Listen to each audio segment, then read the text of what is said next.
welcome to Ek Samvaad at Arunima Ankuran. Sarve Bhavantu Sukhina. This is a series of talks about psychology in practice. Today our guests are the 9 Links team, the assessment company. A word about Arunima Ankuran. It is an initiative for positive social change through self-development. The goal is greater well-being and happiness for all. At Arunima Ankuran, we believe that each person is unique and special in some way. We can all make a difference. We can make an impact. We can be change makers. And it's a pleasure and privilege to have 2 dynamic young people here today as our guests. Sarve Bhavantu Sukhina, psychology in practice. Psychology is the scientific study of the mind and behavior. As a student of psychology, I've often wished researchers and academicians could share inputs from their work and experience to help those outside the classroom or laboratory. So this new section of Ek Samvaad at Arunima Ankuran is an effort to share valuable ideas from the various branches of psychology that could help and make a positive difference in the everyday lives of people by sharing practicable lessons from psychologists from different branches. So this is the beginning of a new journey. Thank you for being a part of it. Business psychology in practice combines an understanding of the science of human behavior with experience of the world of work to attain effective and sustainable performance for both the individual and the organization. Effective business is not only about producing goods and services, it's also about people working around, with, and for others. So wherever and whenever people are involved, understanding human behavior becomes paramount. It's becoming more common for leaders in the business world to consult psychologists in order to improve the ability of the organization to function effectively, to grow and solve complex problems. So, business psychology involves the practice of the ability to select personnel, perform interventions, and assess and develop organizations armed with the knowledge of research and statistical analysis. So, we have Dr.Nivedita Founder, PhD, Fellow of NITIE, Founder and Business Psychologist at 9 Links. Mrs. Nandita Mathur, BSc Electronics, PGDBA, Business Development Consultant at 9 Links. And we are going to talk to them about 9 Links, which is an assessment company. They're doing great work. Some of the questions that we'd like to pose to them are, is there a role for psychology in organizations? How can psychology help employers to optimize organizational process of selection and recruitment? How 9 Links was born? Where does the name come from? And some of the work they're doing. What are some of the major employability skills in current times? Some myths around psychometric assessments. How psychometric assessments can predict performance? And do they have multiple benefits for the organizations? So thank you so much for joining us here. We'd like to start with the first question, which is, what is the role of psychology in the context of organization? Thank you, Pragya. Thank you so much for the opportunity. I'm sure Nandita and I are delighted to be a part of this, this samvad and this interaction with you. And I'm sure there's a lot of, takeaway that is going to happen at our end as well. Besides sharing, I'm sure we are going to exchange and learn from this conversation as well.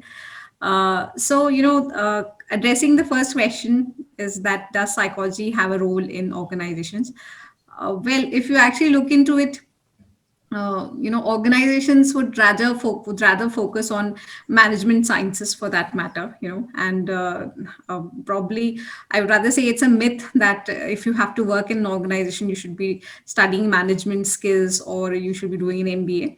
But if you actually go down to the basic unit of any organization, whether it's a manufacturing sector organization, or it's a service sector, it's a retail organization, or aviation industry, or tourism or hotel industry, hospitality, healthcare, irrespective of which sector it is, one would realize that the basic unit of any organization, besides the machinery, let's say if it's a manufacturing sector organization, will be human. So even people who would run these machines would be humans. And yes, there's been a lot of hue and cry that organizations, the new age organizations, would now probably be running with very minimal human interface with the interface of AI, artificial intelligence now. There's a lot of hue and cry about it. But the question again arises that who is it going to be, that who's going to develop this AI or this technology? Again, it would be human beings for that matter. So I don't think so there'll ever be an era where organizations can survive without any sort of human interface. Maybe yes, I think the range will vary, the intensity or the numbers would vary, but humans being the basic unit of an organization, that's where psychology will play a major role. Because psychology, as you had just mentioned earlier about the definition of psychology, and if I have to put it as a very layman definition, which I still remember from my undergrad days, is psychology is what a man is. And a man is all of it is primarily something that goes out here in the brain, and maybe something that goes on in the heart. So basically it's a mix of cognitive skills or emotions, right? So, and that's where is the applicability of a person in the organization, where they use either the cognitive skills or their emotions or their behavior. So how can anybody discount the role of humanities or psychology as a science to in an organization? So of course it's one of the most important disciplines, I think. And of course one of the disciplines which will be most which will be full in demand in the upcoming centuries will be psychology. Because yes, with the complexity of the world increasing, psychology will always play a role, and the role will keep increasing, will be ever increasing. So the next thing that we'll talk about is, what exactly do you go about trying to assess when you are going to an organization? What is the role of assessments, and how can psychology help the employers to find the right fit? What is the role of assessments in finding a good fit? No, actually, when we talk about assessments, our assessments have got various parameters. Like we have got the cognitive skills, we've got the social and behavioral skills, and the best part is we have got integrity, which is not a very direct. It is not a very direct, questions are not asked in it, but integrity can be judged of a person, and all these parameters with all these three skills, which is called the 3SAC. Our tool is called the 3SAC, skill assessment questionnaire, through which we assess the his cognitive skills, how are his communication skills, how are his collaborative skills. So we get to know the real me of a person when we use our tool, when we use. So inherently, that is how psychology is helping to get to know the real me of a person. Wherein, if you take an interview for like half an hour or so, you're not able to get that real person out of that interview. That's what I feel, and that's why now assessments, because of this COVID thing, now people are just taking. They're not even face-to-face interviews. They are just on the laptops only. They are taking interviews. So with these assessments, we can get to know the real person, what he really thinks. Apart from his technical skills, obviously, apart from him, these will definitely help to get a better person, get the right fit for the organization. Like so many times we've been quoting this, that if a person is introvert, so we cannot take him for a marketing kind of a job. He is more suitable for a financial job or an IT job. So with our kind of a test, we can help assess that what is the fit of this person, how good is he in marketing, or is he an introvert or is he an extrovert. So this can also help to find the correct fit for the organization. That's what I, and just Nivedita can also throw some light on it if I'm okay with the thing. Yeah, Yeah. absolutely right on track. Right on track. Yeah. So I think I'll just kind of summarize what Nandita was just saying, that with psychology or with psychometric assessments for that matter, specific job fitment could be studied. So what she was just referring to was that, she was just mentioning that for various roles, for diverse roles, you need different skills. So besides technical skills, of course, these are certain competencies or certain behavioral skills that you need to perform a particular job. So with the help of psychology or psychometric assessments, organizations could identify to what extent is this person fitting into the role, how well Yes. will he be able to perform in this role. Yes. It would again vary in terms of the levels. So maybe you could, kind of assess people on leadership skills. Again, leadership, as you grow up the ladder, I'm sure you would agree that as we grow up the ladder, our behavioral skills or leadership skills matter more than technical skills. So it becomes all the more important. But nonetheless, again, as we often say that psychometric assessments have to be used irrespective of which level or which sector we are talking about, coming back to the same premise that any organization is has 70% humans besides any machinery or any technology for that matter. So I think it's pretty handy to use such kind of tools to assess people and to understand whether they fit into the organization, and also from the perspective of organization culture. So each organization will have their own value systems.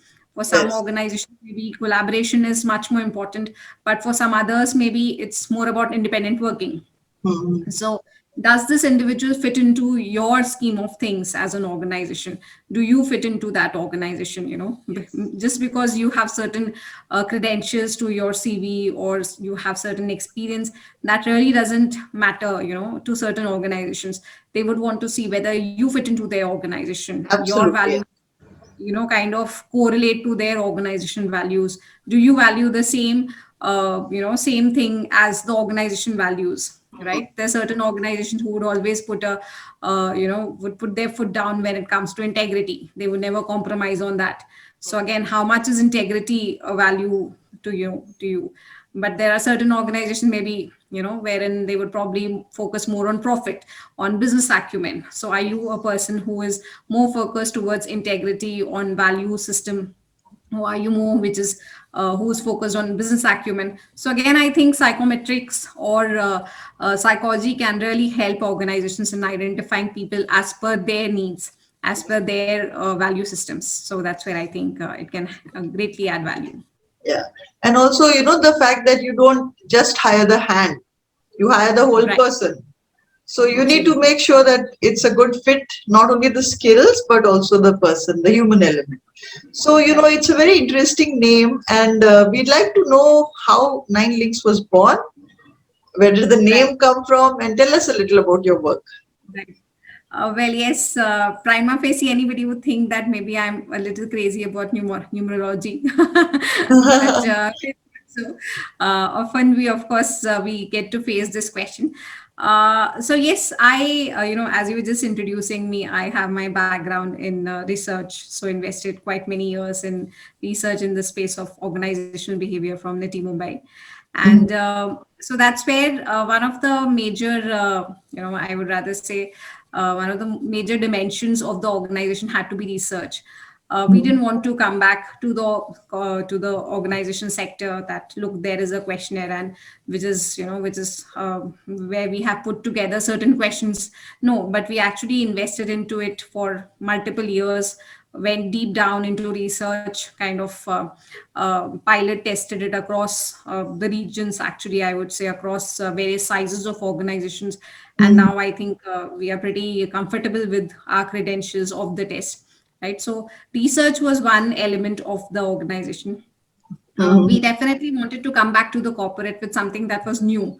So Mhm. while we often discuss with various organizations that even now most of the organizations use tools which have been developed abroad. So we wanted to connect to organizations and bring back to them something that's more indigenous, which suits to the Indian corporate environment, right? Yes, very Uh, important. yeah, and the third element of Nine Links is institutes. We definitely want to work, and we have been successful in doing that. I think quite to quite a large extent with the youth of the country, with various institutes as well as skill development organizations. So if we have to look into all three dimensions, so it becomes more like a 3 by 3 matrix, and that's where the number 9 comes in. And since we want to develop a linkage between all these three sectors or all Mhm. these three dimensions, so that's where the name 9 Links is. I think that's kind of justifies. So that's how it is. Yeah. Wonderful. So, how long have you been involved with this work, and what are some of the things that you've been doing, in So real terms? Nine Links completed about 4 years last December, and we completed good, successful 4 years last December. However, if one has to talk about the collective experience that we have as an organ, as a team, it's, I think, all put together. Nandita's experience. We have one more team member who couldn't join us, Richa, and me, all put together, we would have an average experience of at least 20 years. So that's, and yes, since I come from that field of, and the team of psychologists that who work with us as well, Mhm. so we have been in the space of psychometric assessments all put together, I would say 20 years by now. And and that's where we have been working with various organizations. Yes, coming back to the journey of Nine Links, I would rather say we've been very lucky to work with some of I think very big brands for that matter. And one of the breakthroughs that we did was I would rather go back to 2000, early 2016 or mid of 2016, I would rather say, even before the organization was registered and everything, wherein there was this lacuna, or this gap. There were always many tools for the managerial sector and the leadership sector. Since you belong to that to psychology, I'm sure you would know so many tools, such as you have Hogan's for leadership, you have 16 PF, MBTI, Belbin, so on and so forth. But these tools aren't really applicable. I won't say applicable, but um, I would rather say they don't really fit to the blue collar workforce. So, as we were just discussing earlier as well, that any organization, irrespective of the sector, 70% of it will probably include blue collar workforce, or in the service sector organization, you would rather call them pink collar workforce, because they are, the softer roles for that matter, such as customer service executive or something to do with that. They're called the pink collar workforce. So, but then such kind of tools such as 16 PF, Hogan's or MBTI or Belbin's, the question arises that are they applicable to this sector, which is, let's say, school dropouts? What about them? Can they actually interpret those tests? Can they comprehend those tests? So forget about performing well. So that was one of the major premises of the organization. One of the major visions of the organization was that. So yes, some of the success stories is that Suzuki Motors, probably I would love to quote that name out here, is that wherein our tests actually used for assessment of their blue collar workforce. And that's a major breakthrough in the sector of blue collar workforce assessment using psychometric assessments. And they being such a large organization, of course, and there are many more to follow for that matter. And yes, so that's where I think we were pretty successful. And yes, we do some customized work as well. So of course we do some end-to-end psychometric test development for our clients, wherein they have their own set of competencies. And given the fact that we have our own internal team of psychologists with us, so we definitely get onto that task of developing a questionnaire, standardizing it, pilot testing it, establishing its norms, and developing the rubrics and the reports, everything. And and developing a very tailor-made psychometric test exclusively for clients based on their competency matrix. So that's another expertise that we hold with us. So, and yes, I think so we do have some big brands who have really trusted us in this journey. And I think we've been able to make an impact in helping them not only hire the right people with them, but also develop them with the on the basis of our psychometric test reports. So I think, yeah, that's been so far so good. Yeah, it's very interesting to know that you actually reached out to a section which people wouldn't assess in the way that you have introduced. So it's really Yeah. interesting. That's So really. I would like to add to that one of the other reasons why this segment, such as the blue collar, the pink collar workforce, one of the major reasons why they have not been able to perform well on these high-end tools, such as I was just mentioning, and the ones developed abroad. Of course, they are very, these tests are highly standardized tests, and they are full of their own credentials and their own reliability and validity, etc. But one of the other reasons why that creates a hurdle for them to perform is the language. So most of these tests are in English language. So right, and so it's difficult for them to relate to the questions and interpret them and forget. I mean, and then perform on them. To get themselves selected. So that's where Nine Links has been able to kind of break through this hurdle, is by developing the same questionnaire in multiple Indian languages. Hmm.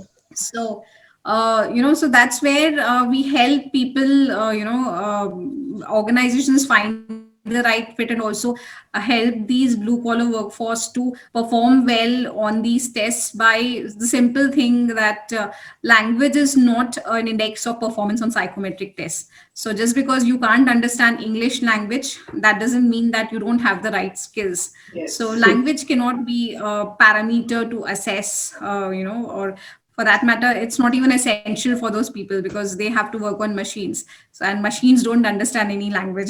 So Mhm. maybe they would need some basic English language. Maybe if you have to go through a manual or something, then that's a different thing. You would probably need those skills to go through, but not, I don't think so.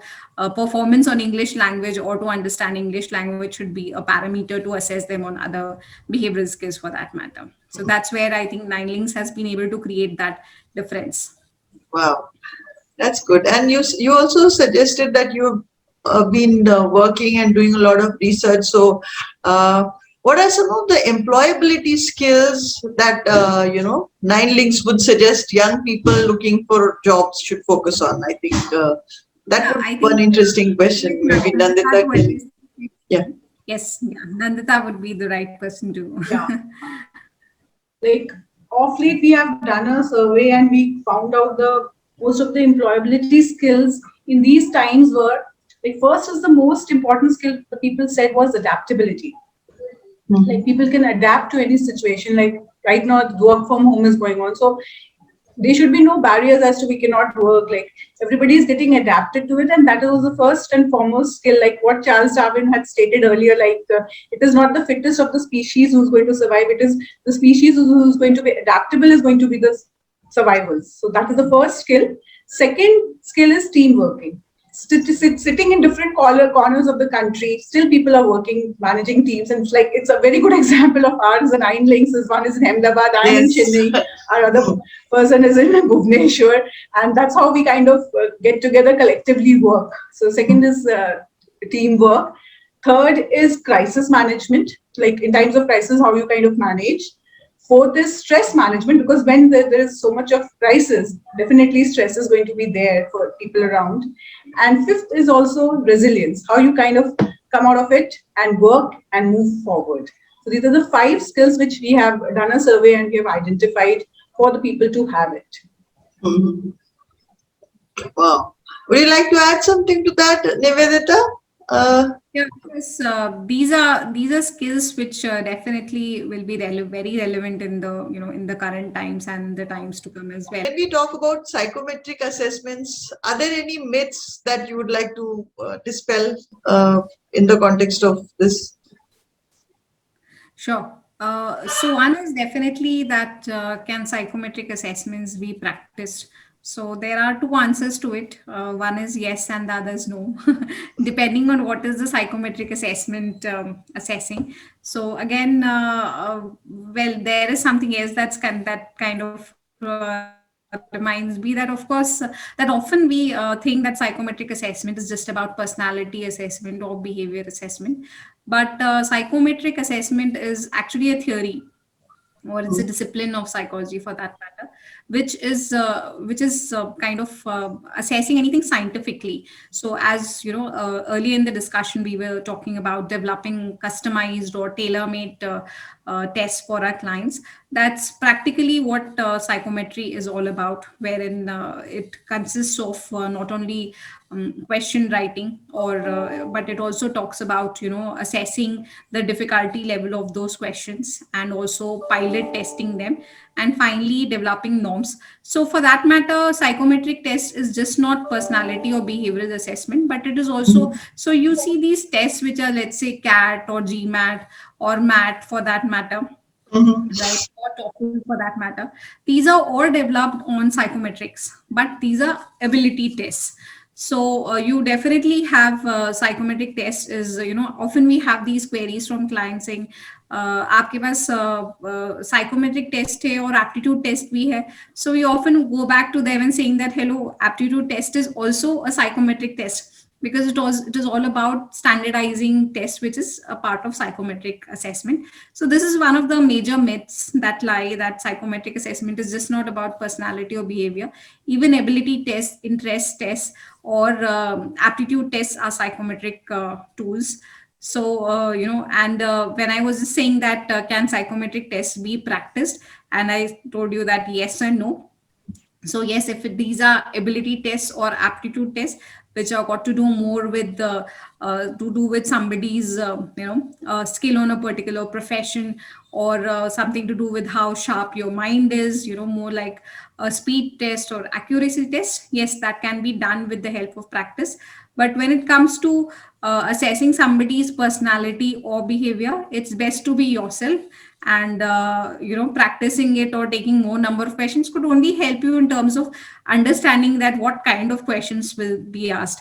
But modifying your responses or thinking that whether I should be replying it this way or that way, you probably would tend to get into a fiasco rather than performing better. So it's best to be yourself, because you never know what skill of yours, or what personality trait of yours, or what behavioral trait of yours could actually make you stand out from the rest. So personality or behavior test cannot actually be practiced.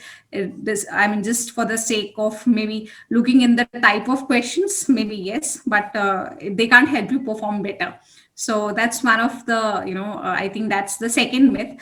And the third myth about psychometric assessments is, as we were also discussing earlier, that most psychometric tests are for mid-level or leadership level. So again, it's a myth that psychometric tests are not applicable for the blue collar workforce, because even if they have to perform on a machinery, maybe they need more technical skills, but are they going to be just you working on those machines? Are they not going to be working in teams? Are they not going to face any stress? Don't you expect them to be flexible? So these are all behavioral traits. So even blue collar workforce or the pink collar workforce, which are in the lower rung of any organization, they also need psychometric assessment as much as maybe the mid-level or leadership or the CXO level needs. So I think these are the large three myths that we as an organization often talk about and discuss. Yeah. So I think, yeah. Right. So when you talk about, making an assessment, are you also saying that you can predict performance based on those assessments? Is prediction of performance a part of that? Is there a relationship? I think that's a million dollar question. If today somebody asks me what is the ROI of your tool, so probably I cannot kind of give an ROI on an index or a specific value. But some of the ROIs or parameters on which psychometric tests could be evaluated is that, of course, if you are able to identify the right fit for your organization, it's going to be pretty obvious that they would want to perform for the organization. They would want to continue with the organization for a longer time, and and the relationship between the employer and the employee will be much better if they are actually fit into the organization. So I think it directly, of course, maybe directly or indirectly, impacts the person's performance. So I think an indirect inference on the individual's performance, or the relationship with of the candidate, or let's say the team member with other people, could be an ROI of the psychometric test. Yes, and as I was just mentioning, that maybe absenteeism could be one of the ROI. So of course, if the person is not the right fit, or if he doesn't have the right skills, the tendency to be absent at work is going to be much higher, because he's not going to, most probably he's not enjoying his work and making n number of excuses, absenteeism. And of course, attrition is one more index in which you could assess the ROI of a psychometric test indirectly, because again, going back to the same theory, that if they are not the right fit, so or probably if stability is a challenge with them, and if they probably believe in hopping more often, which is a challenge, or stability is a challenge, and of course attrition at work will be, of course, one of the areas in which you could predict the ROI of the psychometric test. So that's, I think, yeah. So Nandita, you've been working with students also in the past, and what do you think are some of the other applications of assessments in terms of identifying development needs and training needs of any population? So talk to us about that. When we talk about assessments, it's not only the assessments can be used at the time of recruitments, right? They can be used at the time of recruitments. That earlier we spoke, the right job fit is what we talk about. The right person in the right place fits the bill, and that is one major use of our tool. Second, we can say is when learning and development needs can be identified for a person to grow in the organization. There are various departments in an organization where a person can fit. Before recruiting a new person, they can always use our tools, and we can, with these tools and these assessments, psychological assessments, they can find out where this person has where is his bench of mind, and what can he do further, which can be enhanced. And that is where, with the training and the learning and the development needs can be identified, and these tools can be used. Third, we could say is that when we talk about succession planning, if a person is there and he has to be promoted, with these tools, with the career planning, that can be identified, and they can be given to various departments where they can move on, where they can get promoted, and they can be, succession planning can be done. The leadership traits can be identified from we're doing so many for various organizations where the leadership skills have to be identified. They have to, these are the middle level management people have to grow, and they have to get into the leadership role. So who fits the bill, and who's the right person? Who is the person who has this leadership traits, who can take an organization to higher echelons can be identified. And then also we can talk about is at the time of exit. If somebody is exiting, then these assessments can be used as to why that person is exiting. And if a couple of more people are there they have to lay off, or at the time of retention. So who is a person who has a broader mindset, who can stay with the organization, who has a situational adaptability, or whose decision making is better than if there are two people who is a better one, that can be used at that point of time. So these are certain parameters and which we can kind of use our tools and find out who will be the better person to be in the organization, the right fit. And as we have been talking about human resources, and like at the bottom of the pyramid are the maximum number of people. So like Nivedita has been telling initially also, usually everybody thinks that mostly the organizations think that these tools should be used only at the white collar workforce. But the bottom of the pyramid is one which has so many problems, and they are the ones who have a lot of stress also. So stresses are there, and they have the various communication problems are there. So there also when these tests are used, they are the ones we have a better return on the investment of for the organizations, because higher problems can be avoided, and that's how the organization can go further. Yeah. So Nivedita, this is a curiosity question, if I can say that. How did you pick out these people who became a part of your team, and how is it working? Sure. Okay. I think something that's common amongst all the team members is passion. So yeah, so I think one of the most common parameters is passion, and that's how we get meeting. We get to we just happen to meet each other, and we realized, that we did have a common agenda as to was to do something innovative and bring back to the society that something out of the box and drive it.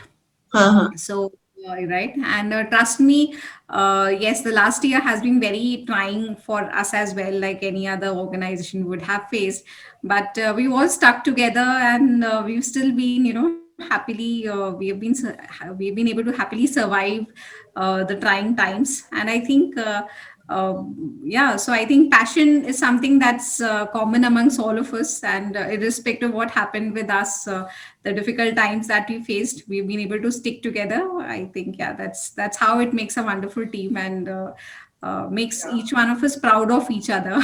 So Being a part of. Yeah, so it was really lovely talking to you. Wishing Nine Links a wonderful journey. Is there anything else that you'd like to add to all the people who are listening? We can. No, what I would just like to add over here is that it's a beautiful world, and there is a lot of positive things happening. And as we are going through these times, which are difficult times, definitely, but there is always a light at the end of the tunnel, and now that's where we are going through. And with the vaccine coming in, everybody will be fine. And it's like we said, like everybody should have their positivity with them. That's what I would suggest with our Nine Links team going forward, and for everybody, as a matter of fact, that positive attitude is a must, and that's what we want everybody to have, to think positively. That's what I would say. Yeah, that's. And thanks for the invite for us to be coming on this platform and talking to you, and putting up our thoughts in front of everybody. It's been a great experience sharing our thoughts with you. Thank you. Thanks a lot. Oh, it was a pleasure. Absolutely. Yeah. I think there's one important thing that a team like yours can probably start doing. You can probably connect to the younger population. There is a lot of youth out there, and incorporate an element of training maybe in through the assessments that you do. That would be a really great value addition for the the employable. We had been trying to go to the colleges, reached out to the colleges, but because of the lockdown, everything Yes. got kind of backed out, because now the students are not in the colleges, and reaching out to them, we are not getting a single platform as such, actually. So I've been trying to reach out to the colleges, but things have been different. Maybe next year we'll be there. So wishing Nine Links a great journey ahead. And thank you so much for being on Sarve Bhavantu Sukhina Psychology in Practice. I think what you're doing is a great, commendable job. Wishing you success in the years to come. We hope Nine Links is going to reach great heights. Thank you so much. thank you so much. Thank you. For the opportunity. Thank you.